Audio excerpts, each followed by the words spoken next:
Hello and a very warm welcome to Bharata First. You're watching Big Picture with me, Frank Rausen Pereira. In this edition of Big Picture, we will analyze the foreign minister's visit to West Asia. Joining me on the program today are KP Fabian, former ambassador, Pramit Pal Chaudhary, foreign editor of the Hindustan Times, and Professor Swaran Singh, School of International Studies, JNU. Thank you to all my guests for joining me on this edition of Big Picture. Let's talk about the visit and let's talk about the key focus areas. One, of course, is the issue of trade. And, India and Israel have decided to take forward a free trade agreement. I'm surprised that we don't still have one. The relationship is so deep and strong.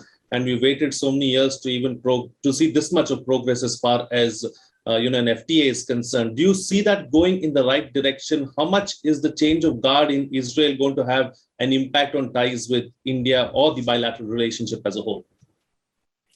I think I want to underline the Abraham Accords that happened from August to December last, which is, I think, in some ways transforming regional alignments in the entire region, which was earlier seen as Iran on one side, Israel on the other, and of course, Sunni Emirates and kingdoms on the third side. Of course, Egypt and Jordan had engaged Israel much earlier.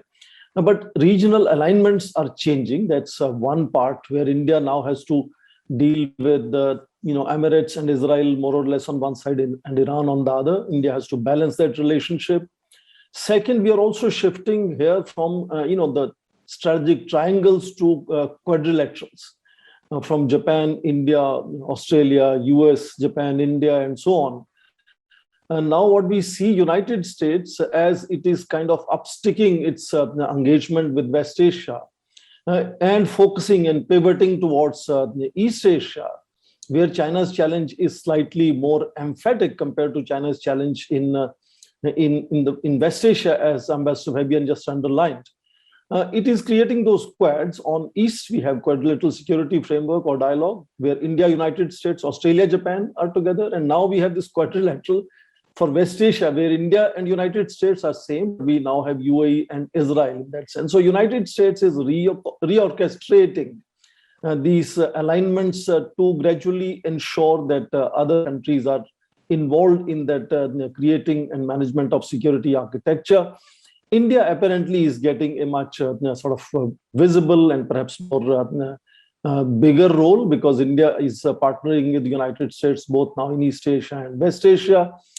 India's relationship with Israel has primarily again been defense-centric, as Ambassador just mentioned. That again is being reorganized and expanding to now you have known that they've created this International Forum for Economic Cooperation, and that is going to create an extension senior officials working group on the same subject to explore opportunities for energy, climate change, pandemic, and other issues to be added on to not just defense-centric relationship, which is of course the core as of now. And in that sense, I think this is also extension of that at bilateral level, foreign minister is saying that we will now start FTA negotiations in November. And because the relationship is pretty thick so far, we could actually sign one by middle of next year. And indeed, all four foreign ministers of US, UAE, Israel, and India are perhaps expected to meet in person sometime in Dubai Expo, which is going to continue till March next year. So what I am underlining is the reorchestration of the entire relationship, where India apparently is getting a little more traction, visibility, and engagement. And therefore, it's not just India's excellent relationships we have built in last decade with all countries of the region, but now we are shifting up and linking them to regional level alignments. So it's a very different kind of orchestration which we are noticing, driven by United States, but I think apparently enormous role for India, which is visible. How far we can actually cultivate and exploit and harness that opportunity, we will have to wait to see that. Absolutely. Professor, what challenges do you foresee for this quadrilateral grouping going forward? I think they have a large number of challenges. I'll put the first one on not being seen creating any defense-centric alignments between themselves. In that sense, there are 2-3 things very quickly I can share with you. One, I think United States, which is the mover and driver of these initiatives, has understood India's reluctance to be part of any security alignments. Same thing happened in case of quadrilateral security framework on the East, in East Asia, where now they have started AUKUS as a kind of a complementary new alignment to address that sensitivity of United States. You would remember speeches of Mike Pompeo. And, India was at variance at that time. India stays at variance. And I think that same lesson will apply far more effectively in case of West Asia, in case we want to call it a Quad. Because members of Quad in West Asia are far more dispirited, separate and varying. In fact, sworn enemies at times. So UAE and Israel, of course, are very different compared to Australia and Japan. So security alignment within them is not easy thing to happen. Also, I think both Israel and the UAE would be looking at opportunities beyond being either defense-centric engagements or energy-centric engagements. They are both looking at other engagements of critical technologies, startups, tourism, climate change, all kind of other areas where they want to also encourage economic relationship and investments. That is why, if you see, the first initiative that they have taken is to create international group for economic cooperation. And it is only for that they have decided that senior officials will be creating a working group on the same theme, so that they can explore what are the options where these four nations can really begin to work together. So I assume it's not necessarily going to be defense-centric focus, particularly because that is how India looks at its alignments. United States accepts India's reluctance on that subject. And there are more difficulties of bringing UAE and Israel together on any security alignment. So I don't see, just like for a long time, in the East, the Quad was called Asian NATO, and now people stopped talking about it. Here in West Asia, there is a question of kind of a West Asian NATO being created. Bilateral relationship, of course, remains firmly grounded, at least between US, Israel and Israel, India on defense-centric cooperation. But as was just mentioned, there are a lot other areas, agriculture, irrigation, technology, startups, where India and Israel are also, there are, I think, about 3 dozens of those advanced centers of technology that Israel already has in India. So in that sense, Israel also is trying to expand its relationship and in that sense become more acceptable and widely engaged in the region. Otherwise, it's a tiny country. I mean, it's 1/4 of New Delhi NCR. I mean, population-wise, it's a very small country. GDP, of course, is impressive, but even GDP is 1/6 of that of India. Technology is what attracts people. Technology is enormously advanced when it comes to Israel in certain areas of water management, irrigation, that it wants to hard sell now. And I think, therefore, this, even if you call it Quad, will be far more widely based in terms of its agenda and focus much more on areas which are beyond defense-centric alignments. Defense-centric alignments, I think, will remain in bilaterals, whether it is India, United States, or India, Israel. But they are both expanding. India, US also talks of now, of course, we have spoken of it for last decade that we want to take the bilateral trade to 500 billion. We kind of said it again now, but that is the focus, that we need to build advanced technologies, partnerships, expand economic and investment cooperation between them. So that is the kind of focus I see that Quad is going to have.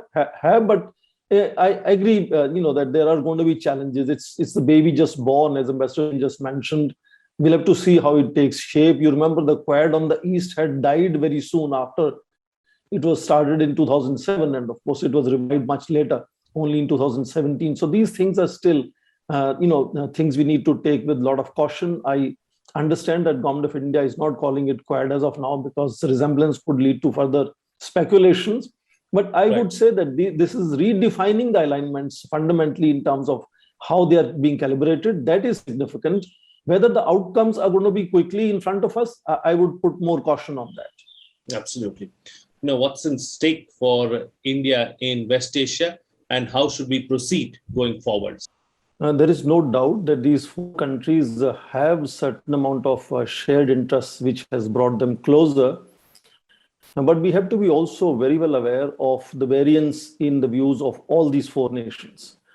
So far, this entire West Asian region was seen as a reference to three kind of points of reference: Israel on one side, Sunni Emirates and kingdoms on the other, and Iran on the other. Sunni Emirates and kingdoms and Israel were all close friends over a period of time of United States, but they were not talking to each other so much. It has happened over a period of time, and this Quad is, another inflection point where Sunni kingdoms are coming closer to Israel. Now, Iran could feel kind of marginalized with this kind of initiatives. That is the challenge India has, to make sure that our engagement with Iran is not completely, decided by some other forces, but by India's own national interest.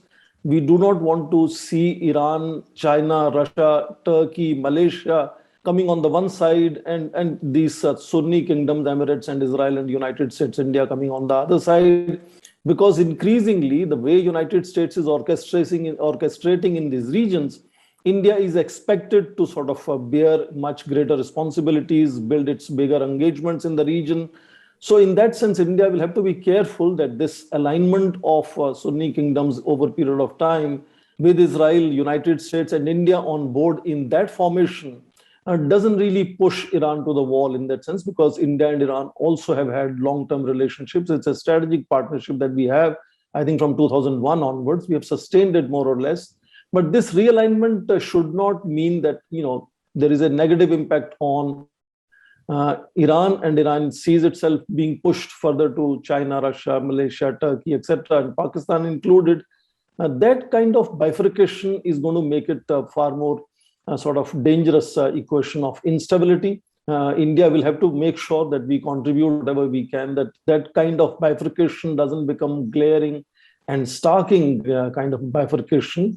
That certain amount of alignments continue to be with all these countries the way India has had so far.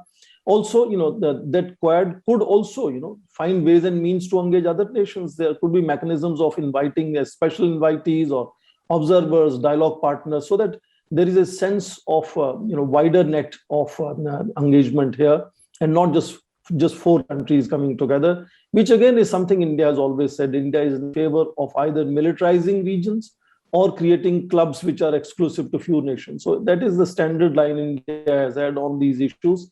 And I think we have to make sure that we are able to stand that when it comes to West Asia, the way we stood in East Asia. Absolutely.